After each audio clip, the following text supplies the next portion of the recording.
स्वागत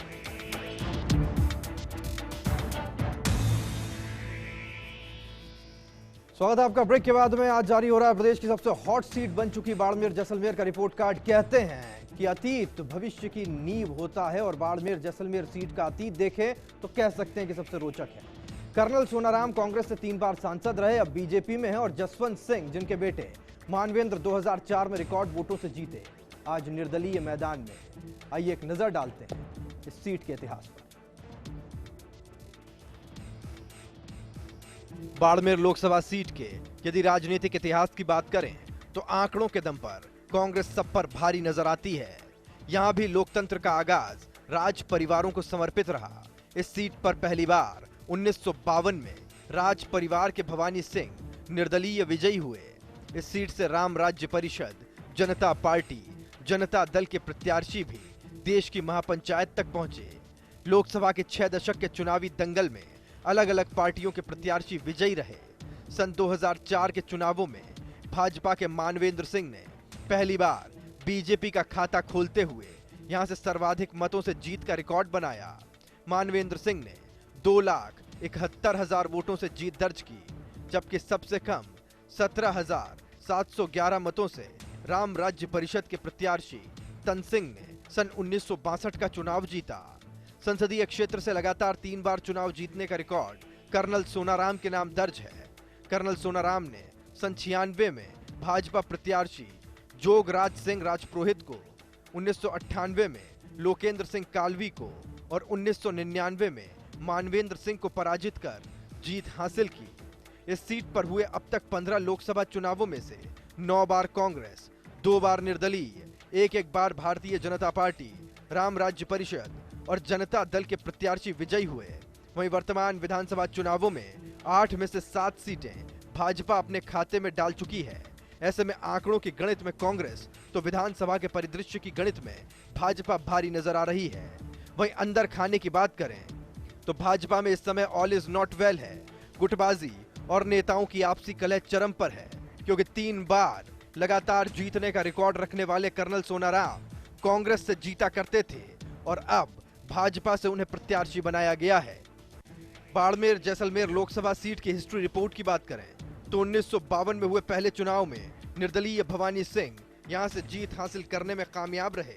वहीं 1957 के चुनाव में निर्दलीय रघुनाथ सिंह ने जीत हासिल की। 1962 में राम राज्य परिषद के तन सिंह ने यहां से जीत हासिल करने में सफलता प्राप्त की। वहीं 1967 के चुनाव कांग्रेस की झोली में गए और अमृत नाहटा यहां से जीतकर लोकसभा पहुंचे। 1971 में एक बार फिर से कांग्रेस के टिकट पर अमृत नाहटा ने जीत हासिल की। 1977 के चुनावों में जनता पार्टी के टिकट पर तन सिंह ने यहां से जीत हासिल की। 1980 के चुनाव का जिक्र करें तो कांग्रेस के टिकट पर वृद्धिचंद जैन यहां से जीत हासिल करने में कामयाब रहे और 1984 में एक बार फिर से कांग्रेस के टिकट पर वृद्धिचंद जैन ने अपनी सफलता दोहराई। 1989 के चुनाव में जनता दल के कल्याण सिंह कालवी ने यहां से जीत हासिल की। वहीं 1991 में कांग्रेस के टिकट पर राम निवास मिर्धा यहां से जीत हासिल करने में कामयाब रहे। 1996 से 1999 के बीच हुए 3 लोकसभा चुनावों में लगातार कांग्रेस के टिकट पर कर्नल सोनाराम चौधरी यहां से जीतकर लोकसभा पहुंचे। वहीं 2004 के चुनावों में मानवेंद्र सिंह ने भाजपा के टिकट पर बाड़मेर जैसलमेर सीट से रिकॉर्ड वोटों से जीत हासिल की। वहीं पिछले लोकसभा चुनावों का जिक्र करें तो यहां से हरीश चौधरी कांग्रेस के टिकट पर जीत हासिल करने में कामयाब रहे और एक बार फिर से चुनावी मैदान में हैं, लेकिन उनका सामना भाजपा की टिकट पर कर्नल सोनाराम चौधरी से है, जो कांग्रेसी रहे हैं और अब भाजपा की टिकट से चुनावी मैदान में है। वहीं जसवंत सिंह का नाराज होना बीजेपी के लिए चिंता का विषय नजर आ रहा है। आंकड़ों की गणित में कांग्रेस का ही वर्चस्व लोकसभा चुनावों के इतिहास में दिखाई देता है। इस सिनेरियो में भले ही भाजपा कहीं नजर नहीं आ रही हो, लेकिन वर्तमान चुनावों में भाजपा को क्षेत्र की 8 में से 7 विधानसभा सीटों में जीत मिली। वहीं इस बार संभाग के कांग्रेस के दिग्गज नेता कर्नल सोनाराम भाजपा का दामन थाम चुके हैं, तो वसुंधरा राजे ने यहां की बहुप्रतीक्षित रिफाइनरी को पचपदरा में ही लगाना प्रस्तावित रखा है। ऐसे में इस बार ये मुख्य चुनावी मुद्दा रहने वाला है। वहीं कांग्रेस ने फिर से सांसद हरीश चौधरी पर ही दांव खेला है, तो भाजपा ने कर्नल सोनाराम को मैदान में उतारा है। और इस बीच लोगों का सांसद के बारे में क्या कहना, यह जानना जरूरी है। क्या क्या आशाएं थी, कितनी पूरी हुई और कितनी रह गई अधूरी, जानते हैं। Public report.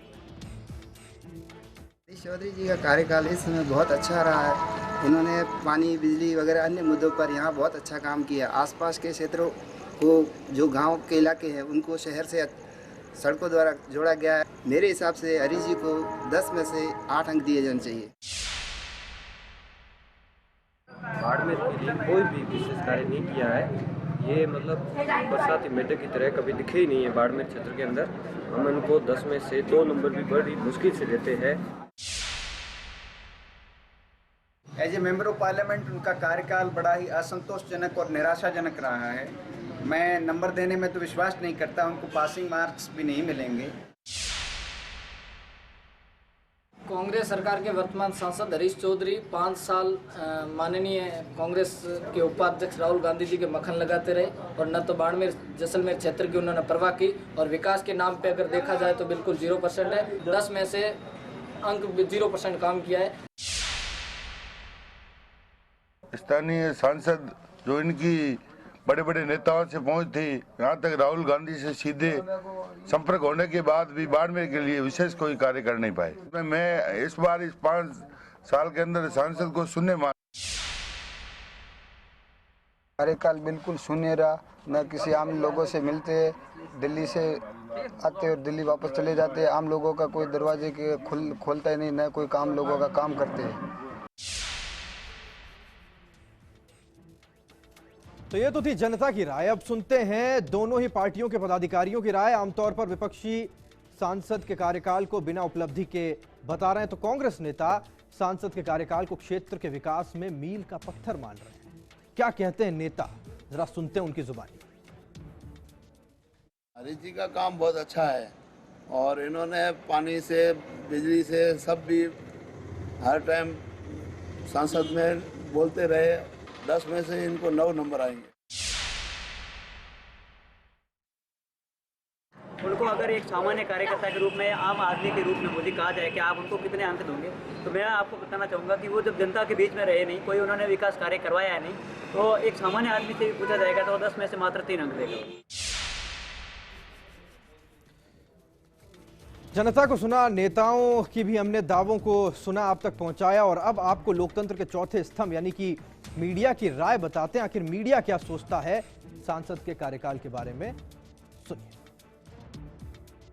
इन्होंने जहाँ तक हो सकी लोगों की मदद की है और सबसे बड़ी बात जो सामने आई है, इन्होंने छोटी छोटी जो विरोध स्वरूप बातें बाहर आती है उनमें कभी हस्तक्षेप नहीं किया, उससे हमेशा दूर रहे। अगर 10 में से 10 भी दी जाए तो कोई बुरी बात नहीं। हरीश चौधरी जब सांसद बने थे यहाँ पे एक यूथ आइकन के तौर पे, तब उनसे उम्मीद की जा रही थी कि युवाओं को जो यहाँ पर कंपनियाँ काम कर रही है उसमें प्राथमिकताएं मिलने का प्रयास किया जाएगा। लेकिन चाहे रिफाइनरी की बात हो तो भुला नहीं पाए।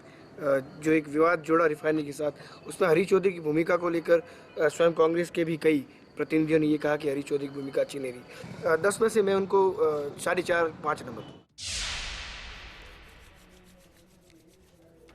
तो आंकड़े बोल चुके हैं, जनता बोल चुकी है और पत्रकारों ने भी दे दी है अपनी राय। अब बारी है सांसद हरीश चौधरी के कटघरे में आने की, सामना करने की उन सवालों का जो जनता उनसे पूछ रही है। और सबके बोल देने के बाद सांसद मेरे सहयोगी दिनेश जैन से कह रहे हैं, अब मैं भी बोलूं। मेरे साथ में इस वक्त हरीश चौधरी मौजूद है, जो कि बाड़मेर जैसलमेर से पहली बार सांसद चुने गए थे। हरीश जी, सबसे बड़ी उपलब्धि आपकी क्या रही? कई कार्य हुए 5 साल के अंदर। बाड़मेर जिले की सबसे बड़ी जो समस्या है पेयजल के संदर्भ में, आज मेरे को उसमें संतुष्टि है कि बाड़मेर जिले के 100% राजस्व गांव के अंदर पेयजल की योजना स्वीकृत हुई। ऊर्जा के माध्यम से जो विकास होगा, उस विकास की शुरुआत रिफाइनरी के माध्यम से। देश के आजादी के बाद सबसे बड़ा आर्थिक फैसला इंदिरा गांधी नहर के बाद में कोई हुआ है, वो रिफाइनरी हुआ है। वहाँ पर सिंधी मुसलमान काफ़ी रहते हैं जिनकी रिश्तेदारी सीमा के उस पार है, तो थार एक्सप्रेस को लेकर उन लोगों की हमेशा से मांग रही है। कि थार एक्सप्रेस को बाड़मेर में रोका जाए ताकि उन्हें जोधपुर नहीं जाना पड़े, और साथ में रेल समस्या को लेकर भी बाड़मेर में जूझा है, तो उस तरीके के उसके ऊपर आपका क्या कहना है? थार एक्सप्रेस बाड़मेर में रुकी जाएगी, उस संदर्भ में प्रयास हुए हैं, उस प्रयासों के अंदर सफलता नहीं मिल पाई है। उसके कई राष्ट्रीय व अंतर्राष्ट्रीय कारण हैं। वो कौन सा मुद्दा है या वो कौन सी समस्या है जिसके बारे में आपने 5 साल के दौरान नहीं कर पाए और जिसे आपको इस बात का थोड़ा बहुत मलाल भी है, जो आप आने वाले टाइम में करना चाहेंगे? आज शिक्षा के क्षेत्र के अंदर गुणवत्ता की शिक्षा का इस पिछड़े हुए इलाके के अंदर सबसे बड़ा आह्वान। आने वाले समय के अंदर बाड़मेर के विद्यार्थियों को गुणवत्ता की शिक्षा उनके घरों के पास में ही मिले, यह आने वाले समय के अंदर लक्ष्य है। मेरा आपसे अंतिम सवाल है कि आप अपने 5 साल के कार्यकाल के दौरान 10 में से अपने आप को कितने नंबर देते हैं? लोकतंत्र के अंदर स्व आकलन की व्यवस्था नहीं है। लोकतंत्र के अंदर वोटों के माध्यम से मतदाता आकलन करते हैं। वो आने वाले समय के अंदर 17 तारीख को बाड़मेर जैसलमेर के मतदाता ही आकलन कर पाएंगे कि 10 में से कितने, किस पैमाने पर वो मेरा आकलन करते हैं। ये थे हरीश चौधरी, जिनका साफ तौर पर कहना है कि उन्होंने 5 साल के दौरान पानी, रिफाइनरी सहित कई अन्य मुद्दों पर काम किया, लेकिन कुछ रेल समस्या या थार एक्सप्रेस को लेकर काम करना बाकी है। कैमरामैन पप्पू कुमार के साथ Dinesh Kumar, first India news. तो सांसद कह चुके, सबके कहने सुनने के बाद जरूरी है कि यह समझा जाए कि फिलहाल हालात कहते क्या हैं। वक्त निचोड़ जानने का है। चलते चलते आपको छोड़े जाते हैं बाड़मेर जैसलमेर की फाइनल रिपोर्ट के साथ। रिपोर्ट कार्ड की पूरी टीम को दें इजाजत। नमस्कार। बाड़मेर जैसलमेर सीट से हरीश चौधरी की फाइनल रिपोर्ट की बात करें तो रिफाइनरी की घोषणा सांसद के हक में जाता दिखाई देता है। वहीं बाड़मेर लिफ्ट केनाल में हिमालय का मीठा पानी शहर में लाना सांसद के हक में जा सकता है। बॉर्डर के इलाकों में पानी के लिए कई परियोजनाओं को मंजूरी दिलाना भी सांसद के द्वारा कराया गया काम नजर आता है। ऊर्जा में राजस्थान में सबसे ज्यादा कनेक्शन मंजूर करना भी सांसद की उपलब्धि कहा जा सकता है। वहीं शहर में ओवरब्रिज और बस स्टैंड बनवाना भी सांसद अपनी उपलब्धि के रूप में गिनवा सकते हैं। वहीं ऐसे कई काम हैं जो अब भी अधूरे हैं। डीएनपी क्षेत्र में राहत नहीं दिला पाना सांसद के खिलाफ जा सकता है। वहीं थार एक्सप्रेस का ठहराव बाड़मेर में नहीं होना एक बड़ा सियासी मुद्दा बन सकता है। नेशनल हाईवे 15 के पश्चिमी क्षेत्र में पाक नागरिकों को आने की छूट नहीं होना भी चुनावी मुद्दे के तौर पर देखा जा रहा है। वहीं बाड़मेर कांडला रेलवे सर्वे भी एक चुनावी मुद्दा बनने की पूरी संभावना है। जसवंतपुरा रेलवे का वायदा अब भी अधूरा है और चुनावों में इसकी गूंज सुनाई दे सकती है।